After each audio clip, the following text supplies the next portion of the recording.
नमस्कार दोस्तों, आप सोच रहे होंगे कि मैं अखिलेश यादव पर एक और वीडियो लेकर आ गया हूँ। दरअसल मैं अखिलेश यादव पर एक और वीडियो लेकर इसलिए आया हूँ कि पिछले वीडियो में जब मैंने उनके बारे में ये बताया था कि उनकी मौजूदगी में किस तरीके से एक पत्रकार की पिटाई मुरादाबाद में की गई और उनके सुरक्षा कर्मियों ने ही पिटाई की।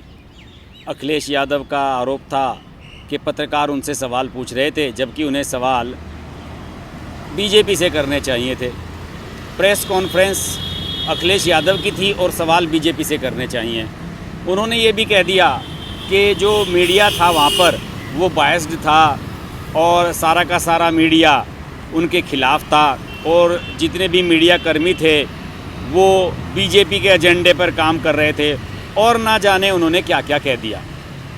दरअसल वो मुरादाबाद आए हुए इसलिए थे कि रामपुर से उन्हें एक साइकिल यात्रा शुरू करनी थी जो आजम खां की समर्थन में उन्होंने शुरू करनी थी। आजम खां 1 साल से लगभग जेल में हैं, उनके विधायक बेटे भी और रामपुर के सांसद आजम खां भी। चूँकि कोरोना काल चल रहा था और पार्टी की गतिविधियां लगभग जीरो थी और चुनाव भी काफ़ी दूर था। अब चुनाव लगभग 1 साल दूर है उत्तर प्रदेश का और कोरोना काल भी नहीं रहा है। आजम खां की पत्नी तंजीन फातिमा जो कि रामपुर की विधायक हैं वो भी जेल में थी, उन्हें ज़मानत मिल चुकी है। अब अखिलेश यादव पर दबाव इस बात का था कि भाई मुस्लिम वोट लेने हैं या नहीं।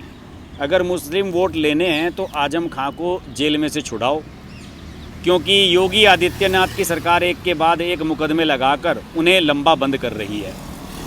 बहरहाल अखिलेश यादव पर लंबे समय से ये दबाव था और मुस्लिम वोटों के दम पर चलने वाली समाजवादी पार्टी के अखिलेश यादव फिर ये कह बैठे थे कि अब हम उनके समर्थन में एक आंदोलन चलाएंगे, आजम खां के समर्थन में एक साइकिल यात्रा निकालेंगे जो रामपुर से शुरू होगी और रामपुर से ही आजम खां का संबंध है। इसी सिलसिले में वो मुरादाबाद गए थे जहां वो प्रेस कॉन्फ्रेंस हुई थी जिसमें वो बवाल हुआ। उस पर आप देख सकते हैं कि मैंने वीडियो बनाया है और उसमें सारी डिटेल्स दी हैं। इसके अलावा इसके बाद जब वो रामपुर पहुंच गए, रामपुर में उन्होंने प्रेस कॉन्फ्रेंस की, साइकिल यात्रा की, लगभग 11 किलोमीटर तक बताते हैं कि साइकिल चलाई उन्होंने। उस प्रेस कॉन्फ्रेंस में मीडिया ने फिर उनसे सवाल दागने शुरू कर दिए। मीडिया ने उनसे वही सवाल किए कि आपने पत्रकार की पिटाई करा दी, आपने वहाँ ये कह दिया, आपने वो कह दिया और आपने मीडिया को बता दिया कि वो बीजेपी का मीडिया है, इस तरह की बातें की। लेकिन अखिलेश यादव यहाँ पर बिल्कुल पलट गए रामपुर में और उन्होंने ये कहना शुरू कर दिया कि उनकी हत्या करने की साजिश की जा रही है और उन्होंने इसके लिए कई सबूत भी देने शुरू कर दिए। उन्होंने ये कहा कि मुरादाबाद में मेरे ऊपर हमले की तैयारी की जा रही थी और उस हमले में मीडिया का भी हाथ हो सकता था, किसी का भी हाथ हो सकता था। और इसके अलावा उन्होंने कहा कि मेरे ऊपर उस तरीके से साजिश करवा रहे थी बीजेपी जिस तरीके की साजिश ममता बनर्जी पर की गई है। अखिलेश यादव का लगता है दिमाग घूम गया है और उन्हें कोई क्लू नहीं है कि उन्हें राजनीति किस तरीके से करनी है। ममता बनर्जी के साथ जो हुआ वो प्रूव हो चुका है कि वो एक हादसा था। वो मंदिर गई थी, वहाँ पर उनकी जल्दबाजी में उनकी गाड़ी का गेट मुड़ा, एक गेट से वो टकरा गई, फिर एक वहाँ पर होर्डिंग लगा हुआ था उससे वो टकरा गई, उनके पैर में फ्रैक्चर हो गया। अखिलेश यादव किस तरह की बातें कर रहे हैं, बिल्कुल बहक गए हैं मुझे लगता है। उन्होंने ये भी कहा कि जब वो यहाँ आ रहे थे यानी कि मुरादाबाद में, तो वो एक लिफ्ट में फंस गए और उस लिफ्ट में फंस गए और ये भी उनकी जान लेने की साजिश थी और इसकी इसकी जांच कराई जानी चाहिए कि लिफ्ट में उनकी जब वो लिफ्ट में जा रहे थे तो लाइट कैसे चली गई। वाह साहब, अब अखिलेश यादव बिल्कुल ही घबरा गए हैं। अब उन्हें मुझे लग रहा है कि कोई मुद्दा नहीं सूझ रहा है कि मैं राजनीति कैसे करूं, जनता के बीच कैसे जाऊं। और उन्हें एकदम से एक सपना आया है कि जिस तरीके से ममता बनर्जी ने सहानुभूति बटोरी है पैर पर प्लास्टर बंधवाकर, अगर मैं भी इस तरह की बातें कहना शुरू कर दूं तो हो सकता है कि मेरे समर्थक आंदोलित हो जाएं और मेरे प्रति लोगों में सहानुभूति हो जाए। वाह क्या बात है अखिलेश यादव।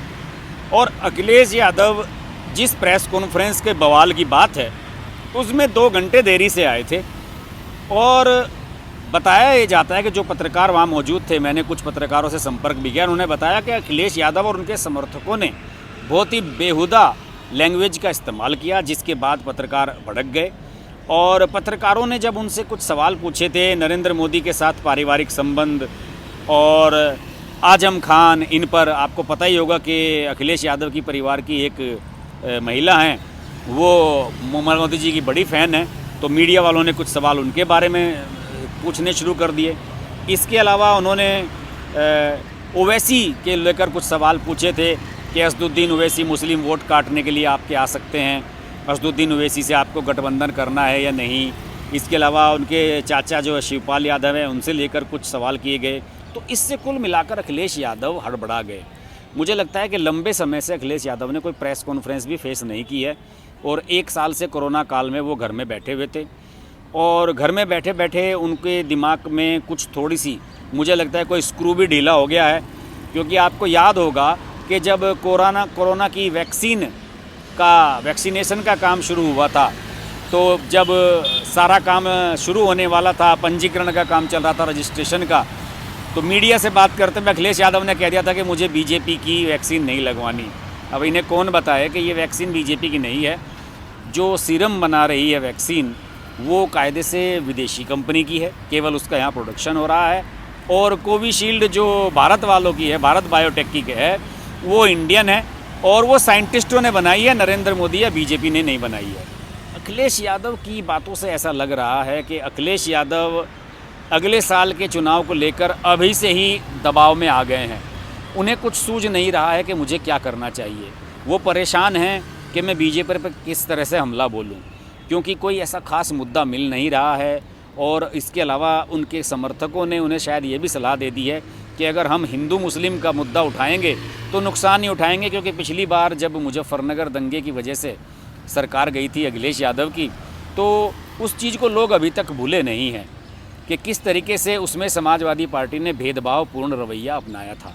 तो शायद यही वजह है कि अखिलेश यादव अब क्लूलेस हैं और उन्हें समझ में नहीं आ रहा है कि अगले साल होने वाले विधानसभा चुनाव में वो किस तरीके से फोकस करें, किसके साथ गठबंधन करें, किसके साथ बातचीत करें और किसके साथ नहीं करें। बहरहाल वो क्लूलेस हैं और देखते हैं आजम खान उनके साथ छूट पाते हैं या नहीं। हम अखिलेश यादव पर बात करते रहेंगे। आप देखते रहिए हर्ष की बात लाइव। नमस्कार। Hi, this is Pooja Bedi, and I'd like to say that I'm deeply grateful to Harsh for his wonderful, wonderful and courageous reporting and the fact that he always stands up for what he thinks is right. Thank you, Harsh, for all the support and all the love, and rock on. Everyone who's watching this, don't hesitate to press the like, share, subscribe button on his channel.